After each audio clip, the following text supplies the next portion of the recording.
your host, Cain Stevens.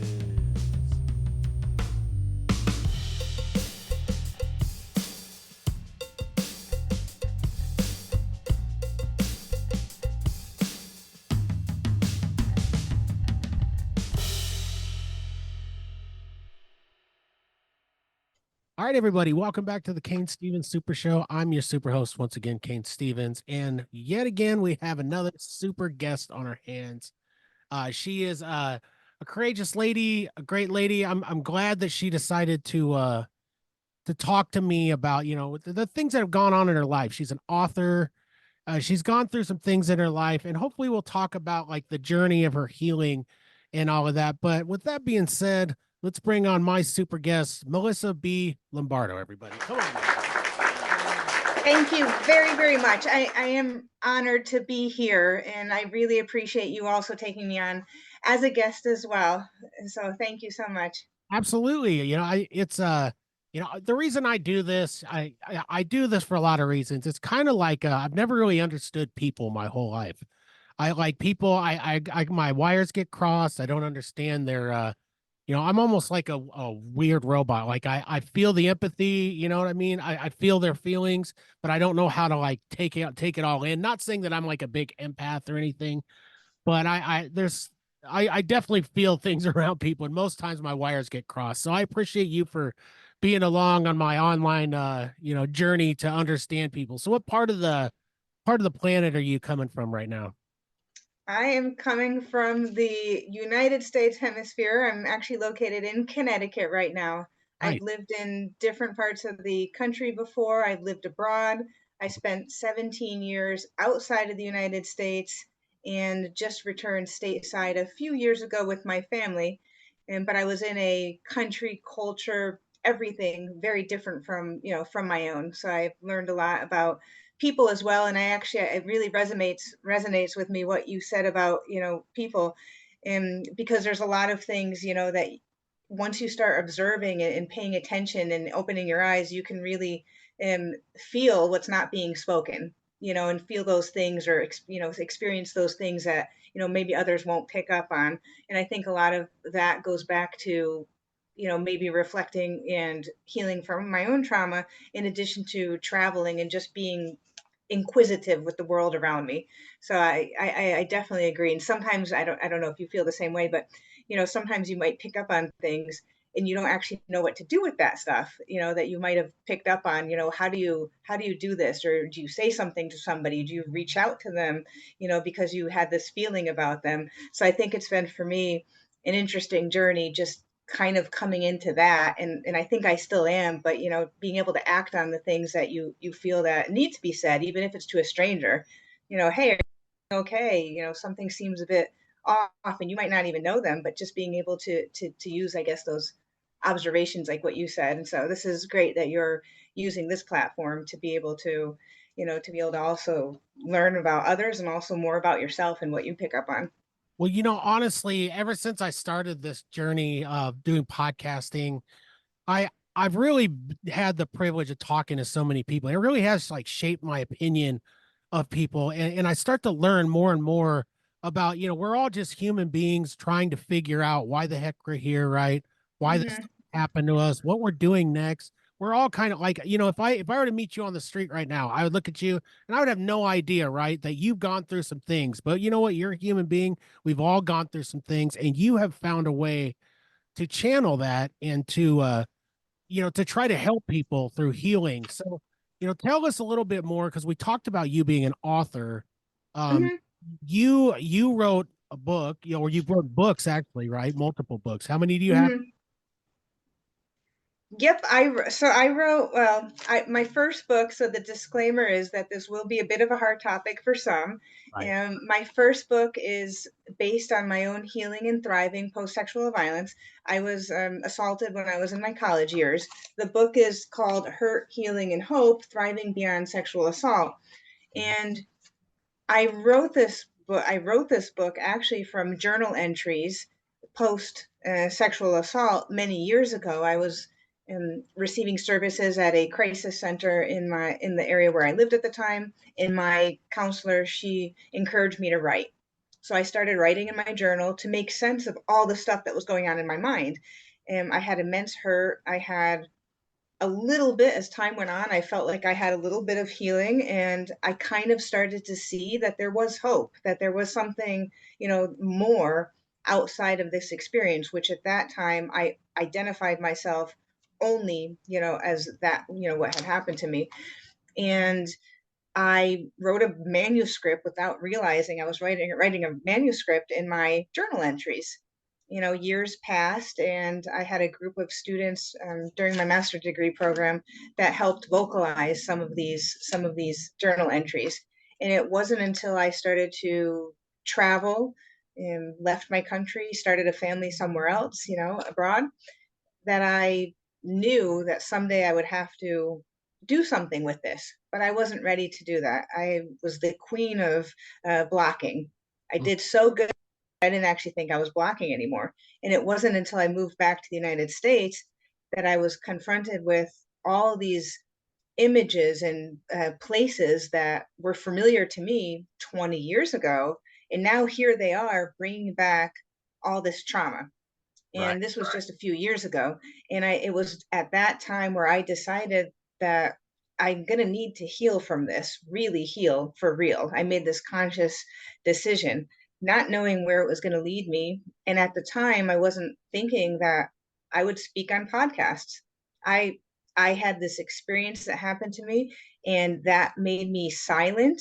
It made me afraid at that point in time. It made me overwhelmed, and all the emotions that go along with trauma.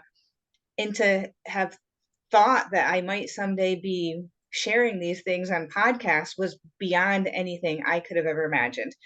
So as time went on, I decided I was going to join a writers group, and this is just a few years ago, and start pulling together these journal entries and shaping it into something that I could publish.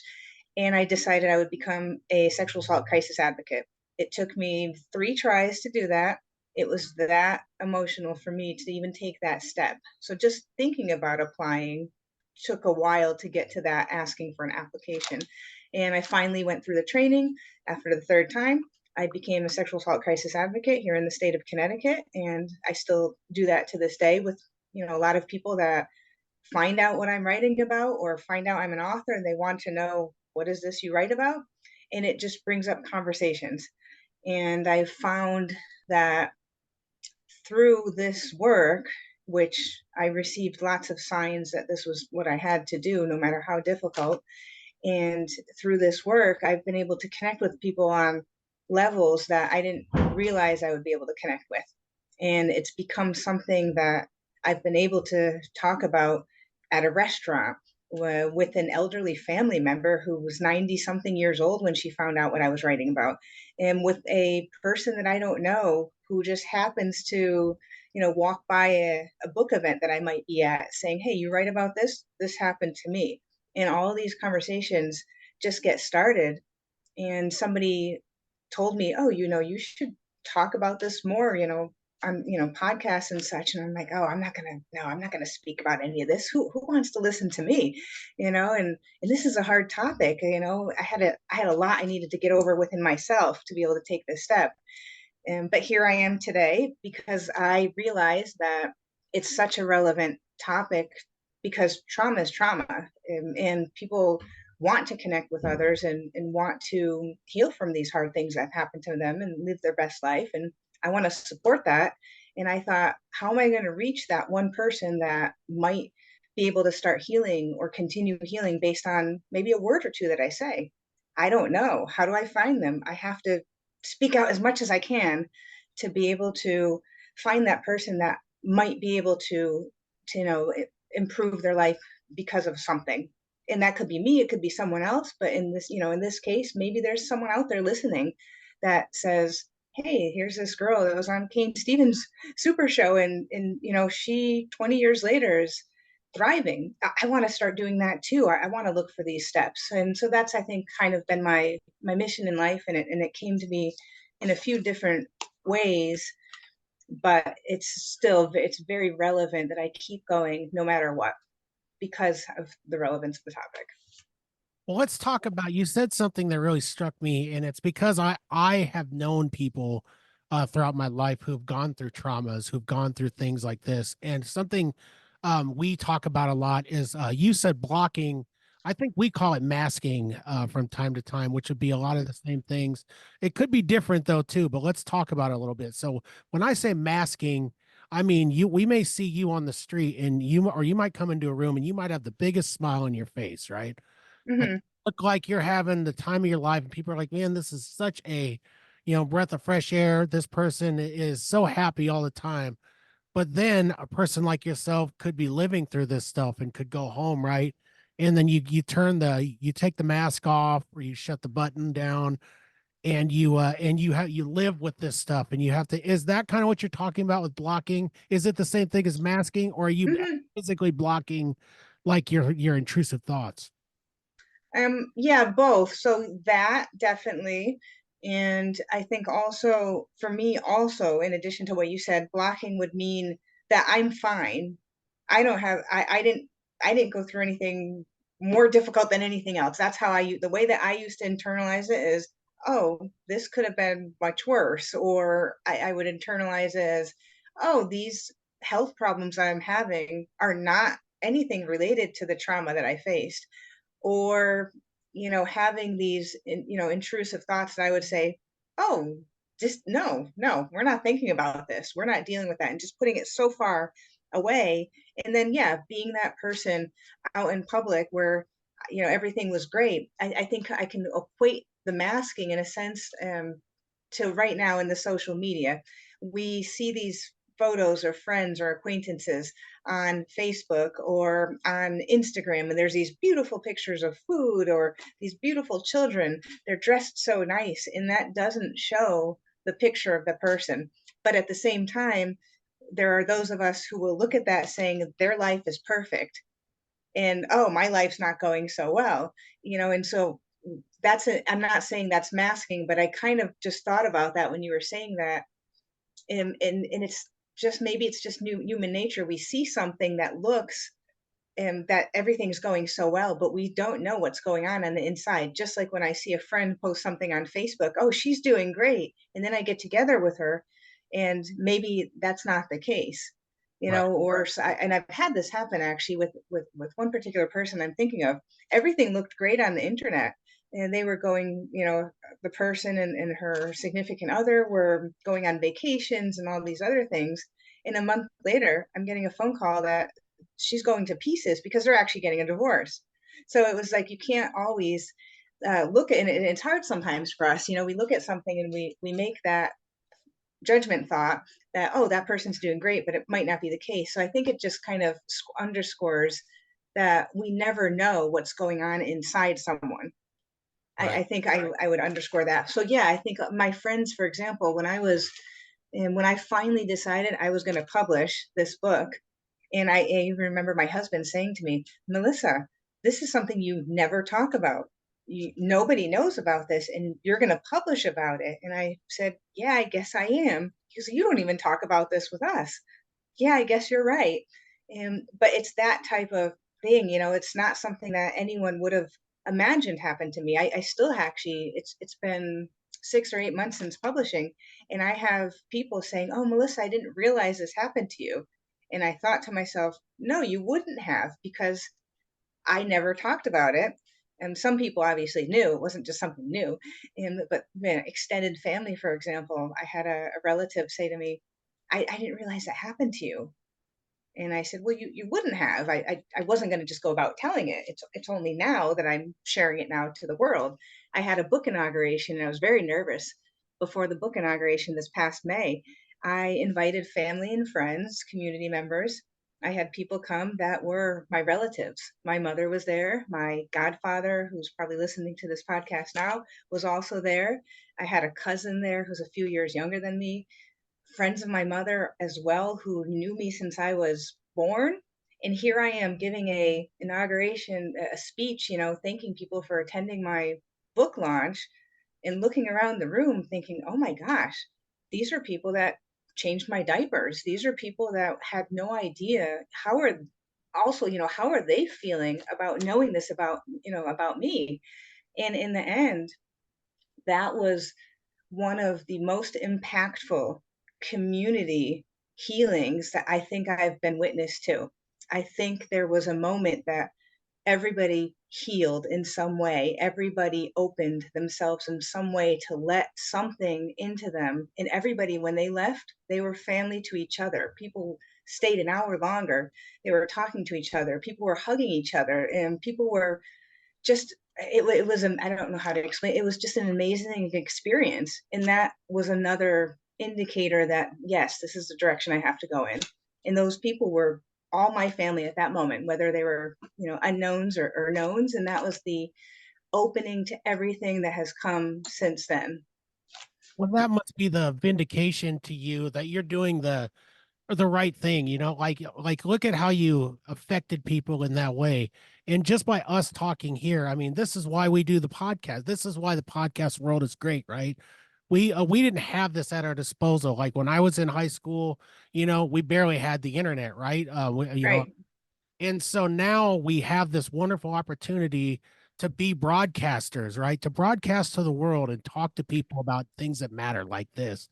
And so if anybody's out there, if any of the listeners are out there and you're listening and you've gone through this sort of thing, I would invite you to listen up, to read the book, to see what you have done to get through this and how you've kind of and look at how you're thriving, and they can see maybe, hey, wait, I can do it too, right? Because a lot of times it's easy, and I'm not pick it's so easy for me too, like going through certain experiences where, man, to be honest with you, I just want to give up, when I think about it. I'm just like, I can't believe this stuff happened to me. I've gone through things in my life, not the same thing as you, but I've gone through some traumatic things, and I think about it all the time. But the number one thing that has got me through it was that I personally, and this is not on what you do. Me personally, I look at it as I had to be at the universe or whatever. I had to go through this, unfortunately, in order to be the person that I am today. And I'm not Mhm. saying that it's okay what happened to you. I'm not saying it's okay what happened to other people. I'm saying that's what got me through. So at the end of the day, with your mindset, um, without giving up too much of the book, because you don't want to give the secret sauce away too much, right?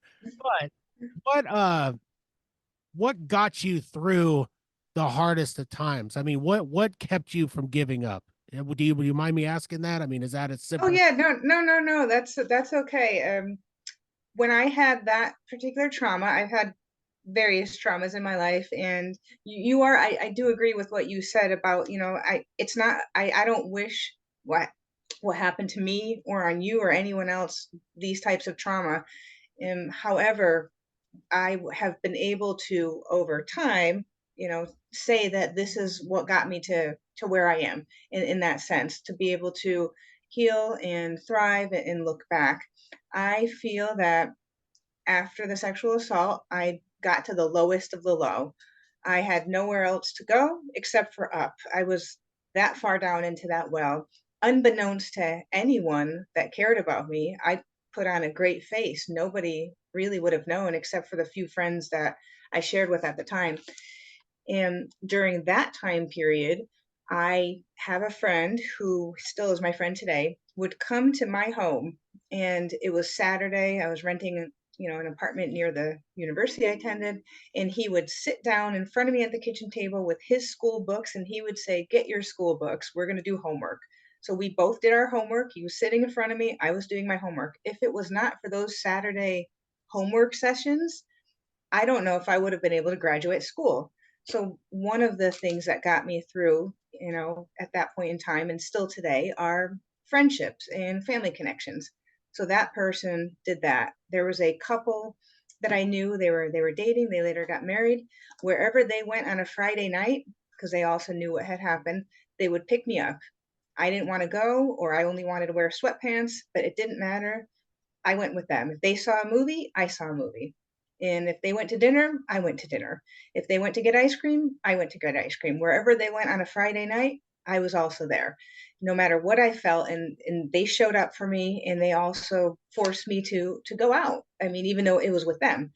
So I think at that point in time, those individuals, and even today, those types of individuals are such a great healer, finding people that are going to accept you for who you are. And also being able to talk to someone, the counselor that I spoke to at that point in time, or even people that I subsequently received help from. I did a little bit of EMDR as well, which is a rapid eye movement type of therapy. I went to other counseling, and I continued to journal. Those things really, really helped me, and have continue to help me. When I thought about taking a step forward and publishing, for example, things, community also stands out in my mind. By this point, the last couple years, I've been a lot more conscious about my triggers, about things that people may say or do that cause me to react, that I have to think about, why am I reacting? So I think being conscious of myself and being conscious of, how I'm feeling, and also really listening to my own self. Nope, you're not going out, to that area without letting someone know, things like that. So it's just being conscious about, I think, my surroundings also. And time has played a great role in me being able to reflect, being able to converse, being able to write, being able to also look at things from the point of view of a parent. I'm a mother. I have a son, and I have nieces and nephews. So being able to say, consciously, that I want to also be good for them. I want to be the best, parent, aunt, godmother that I can be, to be able to support them, because someday maybe they'll come to me with something like that. God forbid, no, but being able to be aware of that as well. So I think for me, just being conscious and knowing that I need to take care of myself, and also get help and ask for help when I need it, to be able to take a break when I need it. And that's been hard. Those are hard lessons, because part of my blocking, as we discussed before, it was also to just go full throttle, not think, not give me time to rest and relax. Why? Because I didn't want those feelings to come in. I didn't want that inadequacy or that fear or that overwhelming, or the depression to come into my life, because I didn't want to have to deal with it. I couldn't at the time, but now it's letting that come in at the moments I need it, to be able to say, okay, now we can move forward. I'm not just going to block this anymore. It's being able to say, I'm not, if I don't feel good, or if I'm out, tell my friend, hey, I'm not feeling so great today, but I still want to be here with you. And having that friend say, yeah, that's fine. Don't worry about it. That happened to me last week. Actually, I just really wasn't feeling in an event with some friends, but I know it was important for them, and I knew it was important for me. And sometimes things that I talk about are heavy. I'm going to talk about sexual assault and healing and thriving, but it's still something that I need to process later on. So sometimes it leaves me with not as much energy. So just being conscious of that, and still saying, hey, if not now, when? Or hey, Mary, I still want to go out and get some dinner, but I'm just not sure how talkative I'm going to be. I've been writing a lot about, my next steps or something. So I think just having those people in your life, and sometimes people might think, who am I going to talk to? Who's going to want to listen to me? And, that might be a neighbor. It might be a friend. It might be a helpline. There are crisis lines, all around the state. There's national hotlines and things. So if that is the person that you speak to, then that's great. There's always going to be somebody's always out there, and even if you don't talk to someone, and maybe try, journaling, or, if you're watching this podcast now and you think, no, I'm alone in all this, I have to say that me and Cain, we got you. We're here. We're out there somewhere, sending you those vibes, letting you, telling you through our thoughts. Because I do that all the time. I wish all survivors everywhere, healing and health. Absolutely. I think you answered that really well.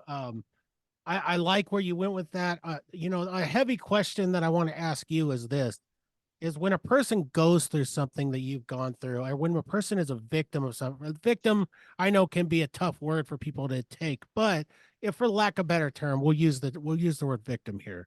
Which it does describe what has happened to you. Being the victim of something of this nature, a lot of times you internalize what has happened, and a lot of times a person even blames themselves. And I think that that's an important point to bring up. And so I want to ask you this question: have you been able to forgive yourself for what you went through, and what would you say to the person out there who is waiting to forgive themselves? Yeah, definitely not easy.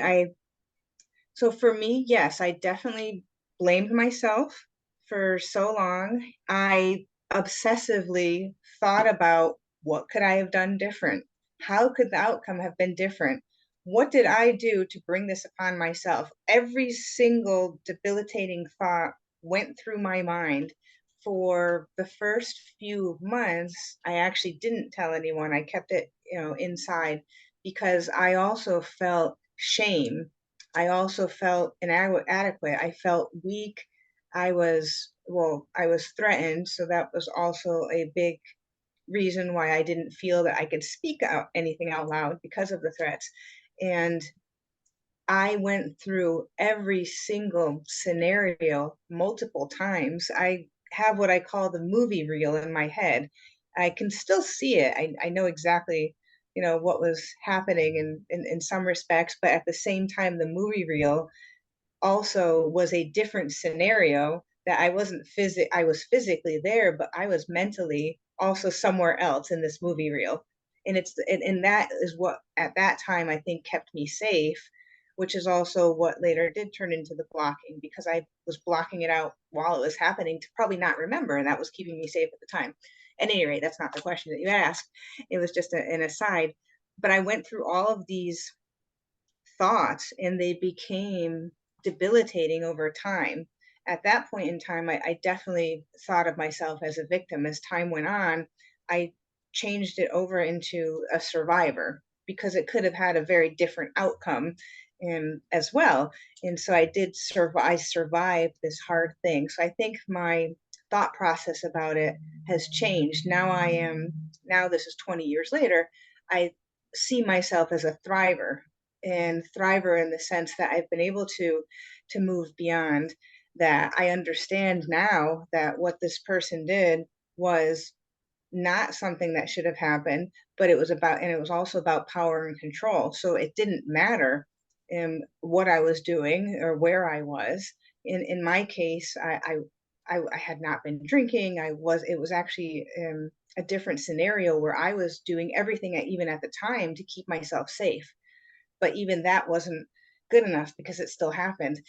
If I look back at it now, I know now that it wasn't my fault, that it would have happened regardless, and that this person most likely victimized someone before me and probably someone after, unfortunately, in that there are many people that are victimized by someone who is normally a repeat. There are people who are, disproportionately groups of people disproportionately victimized who are in the LGBTQ community, or who are people of color also being victimized. Men as well get victimized. So in that, and even when I started to get into the classes for the sexual assault crisis advocate, it's such a universal topic. So I couldn't say anymore that, oh, my fault, because now I really know that this happens regardless of what someone looks like or what someone's, socioeconomic status is. So that took me a really long time to be able to actually really believe that, because I continued to, oh, what could I have done different? And I would say that, for people, it's probably if someone has just had the experience, more recently, it's probably very difficult for them to believe that it wasn't their fault. But just so you have a second reminder from someone else, it was not your fault. What happened to you should not have happened to you. It shouldn't have happened to the person that you're supporting that it might have happened to. I have a friend and his daughter had a similar experience, unfortunately, and it's not the daughter's fault, and it's also not the parents' fault that this happened to their child. Unfortunately, there are people in this world that want to control others, and unfortunately, this is the method that they choose. So it was not right that it happened to you or your loved one. And just being a support for that loved one, is so key. sorry, I digressed into a different topic, but it felt like that. I wanted to mention something about supporters as well. Of course, no, you answered it well. You answered it. I think that you answered it well. In the three things that you said were what I thought. Before we go to break here, I thought that what you said, being a victim to a survivor to a thriver, answers my question. It sounds to me like you found a way to forgive yourself and you're now thriving. And that's the key here. And that's why I think this is such an important topic to cover. I hate to make us do this, but we do have to take a break for I have some sponsors that I have to get to. So we'll be running our commercial from the Elegant Sasquatch. I don't know if you know any bearded men out there, but I do, and those beards aren't always smelling great. So we'll go listen to that commercial. Tune in to we've got a new sponsor on our hands with Liberty Contracting here in Lincoln, Nebraska. So if you need a patio or any of that stuff, get that now. Get a hold of them. I'll eventually probably get a commercial for them. Sly Ink Tattoo and Roots Music Shop, of course. So let's take a little breather here. We'll be back right after this with my guest, Melissa Lombardo.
All right, kids, we are back. We took a little breather, took a little break. We had a little sponsor break there. They're not keeping the lights on, but I'll be darned if they're not helping me out. So I want to thank all my great sponsors for believing in me. Now, once again, if you've been living under a rock or hiding in a dark corner somewhere, come out now and realize that we have a great interview going on our hands. We have author Melissa B. Lombardo on our hands. She is talking to me about all sorts of things. This is another disclaimer. Okay, what we've talked about is sensitive to people. It is something that it may trigger thought in your mind. It may sit there and, oh, I never thought about that before. Well, now maybe you will. Maybe this will help you, but I don't know. But you guys know because you guys have listened. I don't know if you've listened to a lot of the show, Melissa, but the second half usually gets, and I don't mean weird on you guys. It's all weird on my part. I like to get strange with people at the second half. I like to talk about all the ghosts and goblins and all that good stuff. I like to explain it like this. I do a paranormal investigation on the side. I've always been interested in the weirdest of the weird. And so I have to ask you now, and I ask everybody this question. Do you believe in ghosts? And also, have you ever experienced any paranormal activity?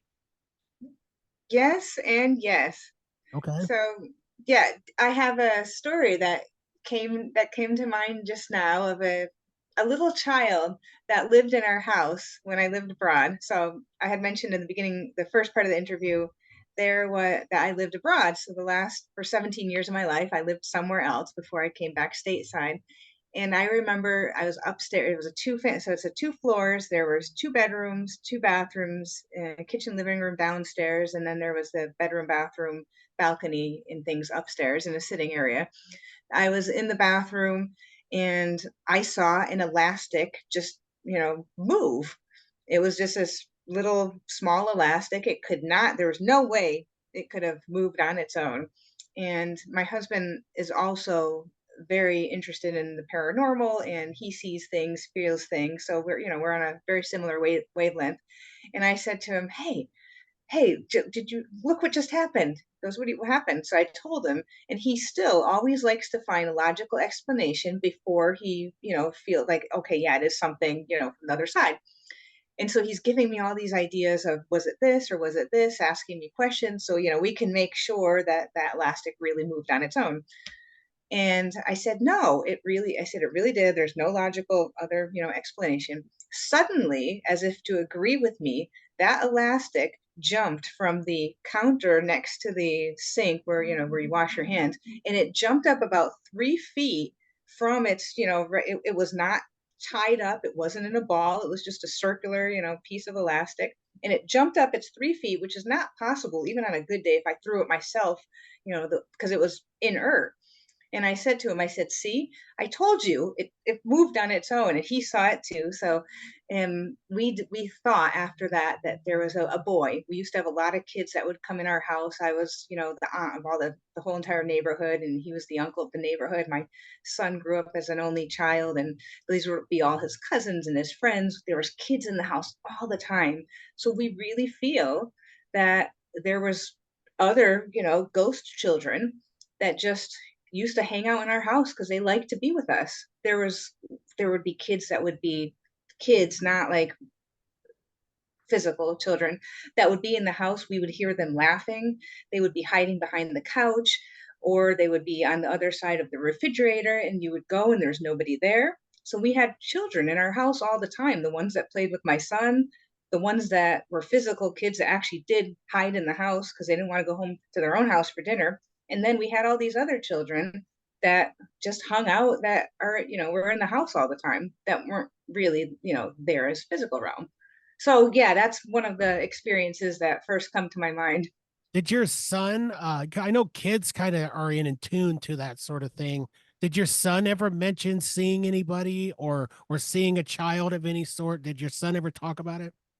No, but we lived in, our house is in a family type of compound. So there's a bunch of houses. They all belong to the same family. And my husband's grandparents had 10 children. So as the children got older, they would divide up the homes or I'm sorry, divide up the property, and they would give a portion of the property to each of their kids. So I came into the picture. I got married to my husband, our son. We were living with my mother-in-law at the time. The house that we would eventually buy was the house I just talked about. And when the grandfather passed away, my son went out in the middle of the night into the living room, and the broom moved on its own. He saw it. His first reaction was that was his grandfather, and there was no question about it. Interesting. Hey, he remembers it, and that was his grandfather. My husband also, when I first met, we were in the kitchen of the place that I was renting, and he was facing the door that looked outside into the patio. That door was open. I was facing him. We were sitting at this square kitchen table, and suddenly I'm talking to him, and he's like,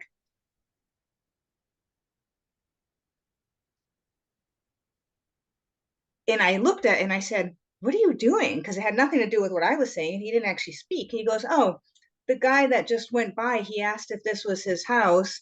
And I told him it wasn't. He asked me if I knew so and so, and I told him I didn't, and then he should just leave. So he left." I said, "Oh, right. Okay. Thank you. Who are you?" I thought to myself. And how did I meet you? And I mean, that was in 2005, and we've been together ever since. So are you you're in Connecticut now. Mhm. When you lived abroad, what how did you feel? I mean, did it change your perspective on the world once you got out of the United States? Because I mean, you were kind of in this cocoon in the United States, or we feel so superior and we feel like we're everything's so great here because we're the richest country in the world. But when you move abroad and you see things, did it really change your perspective on the world in general? I think, well, the first person that taught me about having an open mind and accepting people for who they are and not what they look like was my mother. Mhm. And she really, I think, strengthened the idea of getting to know people who were not like us. And we didn't, I didn't grow up with the mentality that we had, and it wasn't until I moved abroad to a country in South America and Central America that I really saw those differences. But definitely traveling, even traveling, from as simple from Connecticut to Texas or Connecticut to Arizona, which is completely different in distance wise and landscape. But for me, I was able to live abroad in Spain.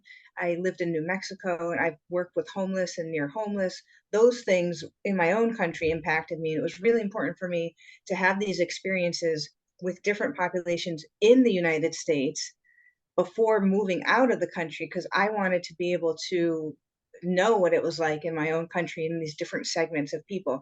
And then traveling abroad just brought on a whole new sense of, wow, this is very, very different. And being able to adapt to a different language, a different culture, that in and of itself, were big things for me.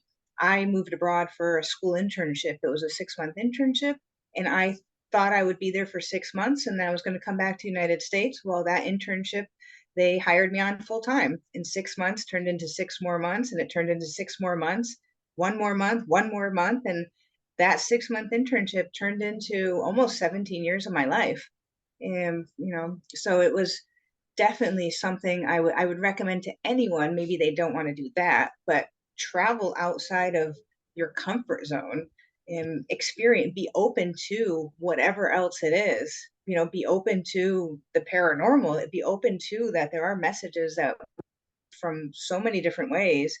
um, God, universe, angels, however you want to think about it, and that you can learn so much by even going a different route to work that you've never taken. So it starts small. I guess, sorry, I have to give a piece of advice for people, and but start small. Go to a local cafe and purchase from a local vendor, take a different route to work and see what you see, and then, travel to the next state over if you haven't, or, if you've never left the country, well, at least go to Canada.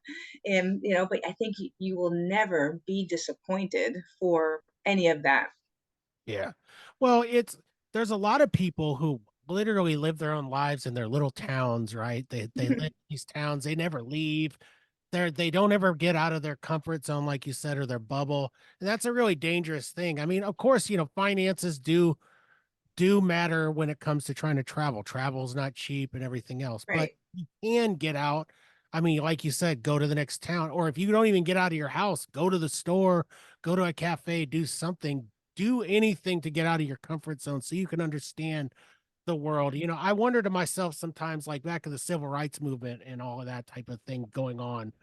Um, would a lot of these people, like in the South and different things, would it have been different had they had more of an experience of the world, if they're more worldly, right? If they got out of some of these towns and they saw more than just this closed bubble of like, oh, my uncle says that these people are bad because they're African American. They're, and that type of thing. And it happens all the time. Like, I just wish, this is gonna sound very peace and kumbaya, but I really do wish that we would find common ground with the fact that we're all just human beings. Hmm.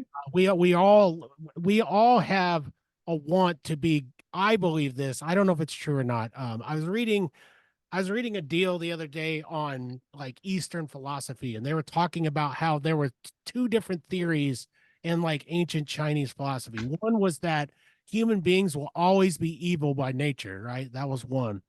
The other one was more of a refreshing, which was they believed, and I would have to go back. I don't have I am the producer of this show, so I can't just dial it up. But in summary, these particular people thought to themselves that's complete malarkey. That basically human beings do want to do good things. They do by nature a lot. Not everybody. There's bad people out there. We're talking about bad things that happen, but I believe that humankind can be good. I mean, we can care about each other. I think we just get crossed as so many things that are in our way. I've done it too. I mean, when I was younger, I've never had any problem with racism or anything like that, but everybody has probably done something, shoved somebody down to get ahead, done this or that, when they were young or whatever. And it doesn't feel good, right? It doesn't feel good to the person. It doesn't feel good to you after you do it. But the older I get, the more cliche it becomes, and you really do start to learn, don't you? I mean, I'm not sure, and I don't mean to ask you your age, because nobody likes to ask a female there, but I'm 41 going on 42, and I've had a lot of experiences in my life, and I'm starting to get smarter, believe it or not, finally, right? I'm finally starting to mature and understand like the everybody around me a little bit more. And so I would say this, I think you said it and I've said it. I think that just get out of your bubble, get out of Mhm. your comfort zone and just experience people, give people a shot. Mhm. Start a podcast, do whatever you can. If you really want to do what I'm doing, I mean, any monkey can do it. Here I am. Anyone can do it, but you can learn how to get used to people and you can learn how to understand them. And I think that it'd make you a better person. I mean, what do you No, I totally agree, and I know sometimes finances are can be restrictive, and I had someone actually that I was talking with just a few months back. They were in a similar experience I had in financial situation. It's a little bit more difficult, but I looked for some resources for them. I said after that to that person, I said, "Oh, well, you might not be able to, I don't know, visit Asia. However, there's a lot of restaurants you can save up money and you can get an appetizer, for example." So she did that, and she's like, "Oh, I went to this, great vegetarian restaurant. It was actually for her close by, and that was for her a new experience." So Mhm. it could be little thing. We have in our town here in the summer, there's a Vietnamese food festival, and I've never been to Vietnam. I most likely won't be able to go. It's cost prohibitive, for me. However, I was able to go to this great festival, get some great food. There was Vietnamese karaoke. There were people talking Vietnamese. I asked them how to say please and thank you. And I asked, what is that? And what is that? I observed, I saw how they were sitting and how they were eating and things. And I really felt like there was this piece of me that was now transported to Vietnam through this wonderful festival. I mean, it was fabulous. I felt filled, and that was a way that I didn't travel to Vietnam, but I felt this approach. I was able to approach the people, and they were welcoming to me. So I think that's also just, yeah, like you say, get out of your bubble, get out of the comfort zone. That might be just being conscious and saying, I'm going to put myself in a situation where I am the minority, one, or a place I never would have thought to go, but I'm going to make myself go. Even, when I was in high school, fun fact that not a lot of people know, I like dance hall reggae. I like, Jamaican Bob Marley, but also like Buju Banton, some different names that, people might not be familiar with. And there was, we had this dance at the high school for this. It was called A Better Chance. It's the ABC group, and they had brought in some DJs, from the city, and it was a much more diverse crowd. And I wanted to go, and I remember I was, there's a few friends of mine, and one of them said, "Oh, but Melissa, there's not going to be a lot of people that look like us." I said, "So what? I like the music." I said, "We're all people. We're going to go." I had the best time, but in the beginning, walking in and say, at the age of, I don't know, I was probably 17, wow, I'm in a different environment. That's how people feel all the time. So it was important for me to be conscious and put myself into those different environments and transport myself into something else. And then make friends, make acquaintances, have a great time. One never knows, and you can attest to this too, the what is going to come about getting out of your comfort zone. And I feel like only good things. It might be difficult because you say, "Oh, I don't know what to do when I walk into this new situation," but it also helps build who you're going to be. And it's going to teach you something that you can't describe in words. You don't even know until years later that you're thinking about, "Oh, yeah, I remember going to that dance hall party when I was 17 years old." So I mean, you don't know when those are going to come out into your forefront of your mind again. Well, I love the point that you made about even if it's something as small as going to like a vegetarian restaurant or something, like just like going there and experience, or going to a Vietnamese festival of some sort or something like that, and really finding the culture. That's the beauty about living in America, right? Is we're in a melting pot where everybody's here, everyone. And so you could learn something from all walks. I know that there are towns like we talked about earlier where people there aren't those people there. But I remember talking to a guy from Canada, and the interesting thing, he was a hypnotist, so I mean he was obviously interesting. But the most interesting thing he told me during that interview was that I grew up in an area of Canada where there's no black people. He said I had to go to America. He said I probably saw maybe one or two black people my entire life, Wow. and I went to America and I experienced it. And he's like, "Oh wow, like there are African American people everywhere." And I was just like, to me, that was so strange to hear. Like, you mean to tell me that there's none in this area? But that's the realization, right? And so, I don't know. I just look at it like this in closing of what we're saying. Is that it's very important right now, especially with everybody getting so angry with the politics they believe and this is that. I think we just need to get back to the idea that, hey, we're all living this experience, we're all in this planet, we're all trying to figure out why are we here, why is this happening, and what can we do to be better people. And that at the end of the day, if you're not doing that, then you're if you were a video game, you'd have lost. You know what I mean? It's game over for you. But you can level up by listening to conversations like this.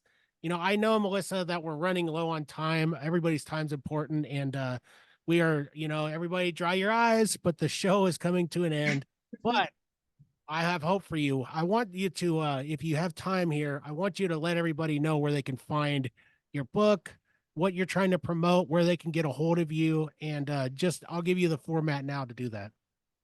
Yes, thank you so much. And I have a book performance piece, Hurt, Healing, and Hope, Thriving Beyond and Noble. And my website is very easy to find, as are my social media links. It's Melissa B. Lombardo, author. You can look up, on internet, just type in Melissa B. Lombardo, author, and you can find me on YouTube, on Instagram, on Facebook, or melissabiliombardo.com. A portion of all my proceeds go to the same crisis center that supported me many years ago. They wrote the book forward, and that's actually where I became a sexual assault crisis advocate as well.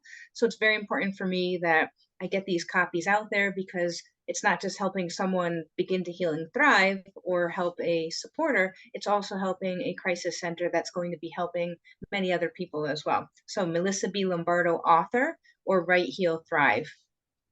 Could, Thank you very, very much. could you repeat the book title? Just be, you kind of cut out, and I think Oh, the people get. yes. Hurt, Healing, and Hope, Thriving Beyond Assault. This is my own handwriting, and the words are actually coming out of a journal entry that you can see in behind. I also have a companion journal called Right Heal Thrive, a transformative journaling experience. And I have a standalone journal coming out as well, because I truly believe that by writing and journaling our thoughts, we're able to reflect on the experiences around us, whether that be your hurts, whether that be something that happened to you that day, or a decision you're going to make, or even make sense of a dream where you might have had somebody pass through, or maybe paranormal activity as well. Well, Melissa, I thank you for being on the show, and I truly thank you for being part of my human experience, and just trying to understand the people around me and what the heck they're thinking and what they're doing. I think that this particular episode is going to come off really well to the listener, and I hope that somebody out there who needs the help that you needed, long ago, I hope that they take this and this is the first step for them. So, thank you so much for being on the show, and we will see you again on the other side. Thank you.